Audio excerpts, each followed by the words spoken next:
En fait, les merveilles qui existent actuellement, ok, mais ça n'empêche pas ton œuvre.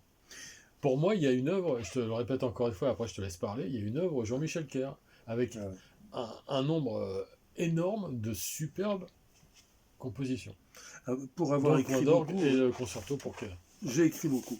Et le concert, mais bon, Alors, ça me, mais écoute, ça m'incite à continuer. Quand je serai jeune, j'écrirai encore davantage. et d'ailleurs, si d'autres pensent ce que je pense, n'hésitez pas à le dire. Voilà, qu'on fasse Mais tout un groupe vous n'êtes pas Jean-Michel Kerr obligé. de soutien pour faire connaître ces merveilleuses musiques aux gens qui ne connaissent pas. No es obligación, como dice el bailecito, una palomita. Non, mais c'est. Tu vois, l'autre jour, on a parlé de Los Andinos. Bon, donc une partie aussi de ton travail avec d'autres, évidemment. Eh bien, ça a généré quelqu'un, un ami, Yann, si tu nous écoutes, qui est allé le chercher, qui l'a trouvé et qui l'a acheté. Comme quoi, tu vois, voilà, il faut. Moi, je trouve qu'il faut que ça, comme une rivière, il faut que ça coule partout dans le monde entier, toutes ces merveilleuses mélodies qui sont connues de beaucoup de monde, mais pas encore assez, je dis. Mais les mélodies de Los Andinos, c'était en majorité des thèmes du folklore. Mais je Oui, faisais. oui, non mais tu as raison. Tu- J'ai bien voilà, le compris. fait d'en parler, Oui, oui. ça génère, c'est Eh ça que je ben, voulais dire. Voilà. comment dire, c'est grâce à toi, et c'est pas pour se flagorner, mais c'est, voilà, passage flagorneau, Ouais. c'est c'est vrai, parce que qui d'autre le ferait? Et c'est pas du tout pour, comment dire, pour critiquer ceux qui ne font rien. Mais C'est-à-dire qu'il y a tu as ceux le qui mérite font de le rien, faire. merci. Il y a ceux qui font rien, il y a ceux qui disent qu'ils vont faire et qui finalement il n'y a rien. Alors là, on sait tous les deux de Ça, qui on parle, mais on va pas en parler. je le fais Enfin, aussi, ça. oui, mais enfin, on a une expérience il n'y a pas longtemps, Ouais. en hiver. Ah oui, c'est vrai, oui. Voilà, Ouais. alors on n'en dit pas plus parce que Ouais. là on risque gros peut-être. Enfin, au moins quelques kénas qui pourraient voler. Mais et donc le fait, enfin, en fait, ma démarche vis-à-vis de ça, puisqu'on peut en parler, après tout, maintenant on se connaît bien, on est à 30 vidéos, on se connaît tous bien les uns les autres, tous là avec vous. En fait, ma démarche, c'est vraiment de te rendre hommage sur une œuvre incroyable, en plus du personnage que tu es, qui est très attachant. Moi, tu sais que je t'aime beaucoup depuis longtemps, mais C'est il réciproque. y a aussi vraiment cette œuvre, enfin, chaque morceau que tu as composé, ouais, je peux le réécouter du matin au soir, et je l'ai fait beaucoup. Je ne m'en lasse jamais. Eh ben écoute, Voilà. C'est pour ça que j'aimerais le faire partager aux autres je et que t'en suivrai. chacun intéressé aille écouter, voir, chercher sur YouTube ou Google ou ce que vous voulez. Parce qu'il y a vraiment des merveilles. Merci. Avec plaisir. No sé qué decir. Et pour en revenir au concerto, parce qu'on parlait du Le concerto concerto pour canard. pour Ken, hein, donc le Cobre y Luz, euh, donc je l'ai écrit, je me souviens de l'avoir terminé en Suisse, lorsque nous jouions, faisions des concerts, je pense que c'était pas avec... ah si, nous jouions Eldorado, l'opéra pour enfants, que nous Ah voilà, avions ça aussi on composé, n'en a pas parlé. Ève et moi, Ève Rivalière, Voilà. et qui a Encore une écrit le œuvre texte. importante. Alors ça, j'y tiens énormément. Ça, ça, ouais. Ce qui ne veut pas dire que je ne tienne pas au reste. Je tiens à ces trois titres, Cantos de Belén, le Concerto pour Quena et, et le Sommet des Fleurs, le Grand Sommet des Fleurs. Qui est un oratorio, donc. Le Grand Sommet des Fleurs, c'est la chanson que j'ai arrangée j'ai harmonisé ensuite pour chœur mixte. Ouais. Orchestre et instruments des Andes, parce que c'est ma manie, les gens mettent partout, les instruments des Andes, et c'est le sommet des fleurs, c'était pour le sommet des droits internationaux, Ah voilà.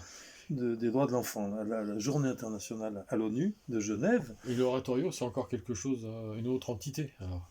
L'oratorio de Noël, c'est Cantos de Belém, qui est plus un oratorio qu'une cantate. Ah voilà, On c'est l'a ça. appelé Donc, cantate. c'est moi qui n'avais pas bien Non, compris. non, parce que je l'appelle cantate aussi, on l'appelle cantate. Ouais, Mais d'accord, ok. c'est vrai que c'est Cantos de Belém, oratorio de Noël. Et donc après, le concerto pour Quena. Alors, le concerto pour Quena, Jean-Pierre me dit, il faut que tu écrives un concerto pour Quena. Jean-Pierre Loret. Jean-Pierre Loret. Et il me dit, il faut que tu écrives un concerto pour Charango. Il me l'a encore demandé l'année dernière lorsque nous nous sommes vus. Et je n'ai pas, parce que malheureusement, ça arrive à beaucoup de monde, j'ai des problèmes de voisinage, donc je ne peux pas jouer, et il m'arrive de jouer la nuit, mais quand on fait ça, par exemple, euh,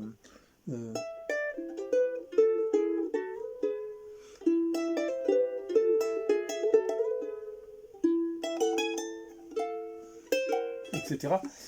C'est un morceau que j'avais commencé à composer, et que tu as des voisins, enfin une voisine malheureusement, qui vient taxer de chanter la nuit en jouant du piano.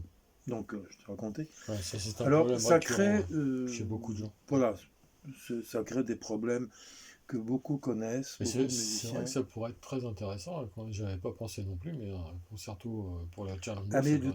il est en préparation. Ah oui, Simplement, comme je ne joue plus, et je ne veux pas jouer les malheureux, à défaut de jouer du charango, mais je ne peux plus jouer dans cet appartement. Et si je dois tenir compte, comme beaucoup de monde, hein, je ne suis pas seul, mais si je dois tenir compte du fait que la voisine part faire des courses pour me mettre à ouais, travailler bah un oui, peu c'est d'instrument, intenable. je ne pense pas que ça soit une bonne aune. Non, bien sûr. Euh, Surtout pour composer, pour jouer pour encore, bon, composer, voilà, pour travailler, pourquoi pas, mais pour pratiquer, composer, non. Pour composer, non. on ne compose pas en fonction de la volonté de la voisine. Oui, puis La c'est théorie de aussi la une forme voisine, de... c'est tout ce qui se crée, Ouais. etc. Mais Rien c'est ne une se forme de crée, rien ne contrainte se aussi. C'est une, contemple. c'est une forme de contrainte aussi où tu es obligé Oui, de tenir compte des aléas de bien la vie entendu, des uns des autres. bien Bon, entendu. tu peux pas composer dans ce... faut être au calme, faut être vraiment... voilà. Voilà, il faut avoir non pas un manoir, mais un endroit ad hoc. Et Alors là, qu'un moi, manoir, hein, un manoir, c'est pas tu as une mal. idée de manoir? Non, non, Hein? j'ai pas d'idée, Non. mais je note que ça pourrait être sympa, Ah oui, ce un serait bien. manoir. Ce serait Ouais, bien. ouais, ouais. Mais je dérangerais les fantômes, là, Bah oui. certainement, s'il était hanté. Et donc, Jean-Pierre Loret me dit il faut que tu me composes un concerto pour Kena. Donc, j'ai écrit le concerto pour Kena, Cobreilus, en m'inspirant, en prenant, pas m'inspirant, en récupérant, au sens noble du terme, certaines pièces de Cantos de Belén, Mhm. l'oratorio de Noël. Que Et tu as retravaillé voilà, différemment, absolument, voilà, et une orchestration orchestration différente. différente, Mhm. parce que Jean-Pierre me dit, on peut avoir, c'est pour le concert, c'est pour le Magnificat, le festival qui s'appelle Magnificat à Paray-le-Monial, festival d'art chrétien. Jacques Loussier donc, doit créer son concerto pour trompette, Mhm. et je voudrais que tu crées ton concerto pour Kena là-bas, et il y aura le Symphonica, l'orchestre Symphonia Varsovia. Je dis pas possible. Je peux pas jouer avec des gens pas. Enfin, cela dit, je jouais avec d'autres musiciens. Mais le Symphonia Varsovia est un orchestre, et j'ai pu le constater, absolument phénoménal. Et des gens qui ne l'étaient pas moins. Ils étaient déjà, lorsqu'on a créé ça en 88, ils étaient très très fliqués. Ils avaient des barbouzes autour d'eux, Mhm. et des gens qui traduisaient mot pour mot ce qui était dit, Oui, parce que qui traduisaient en polonais ce qui était dit en français. c'était avant la chute du mur de Absolument. Berlin. Ah bah oui. Je précise, hein, c'est pas que... Absolument, voilà. et donc ils avaient encore un chef d'État assez dur en Mhm. Pologne. Mhm. Donc ces gens-là, je n'ai rarement vu des gens aussi humbles et aussi géniaux qui jouaient avec des instruments dont certains étaient pas antédiluviens mais extrêmement abîmés. Mais voilà, donc ça a été phénoménal. Je convoque Jorge Díaz Peñalosa, j'appelle Daniel Darmezin, et je leur dis, voilà, il y a ce projet pour le 12 juillet 1988, donc on était en 88, je leur ai dit ça là, quelques mois avant. C'est vraiment juste avant la chute du mur de Berlin, hein.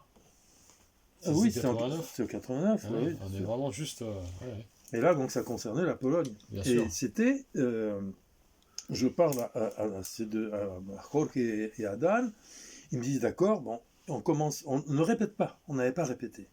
Et je continue d'écrire le concerto, et ce qui s'est passé, là je ne mens pas, je n'ai pas pour habitude de mentir, je suis hyperbolique, donc j'ai cette réputation. C'est très care, il paraît, d'amplifier les choses. Mais là, je pense être relativement dans le droit fil. Et si tant est qu'il en existe un. On part pour la veille de mon départ, je vais chercher une quena chez Zapata, chez Milton Alban Zapata, musicien fondateur, cofondateur des Machucambos. Et luthier, et on revient tout de suite.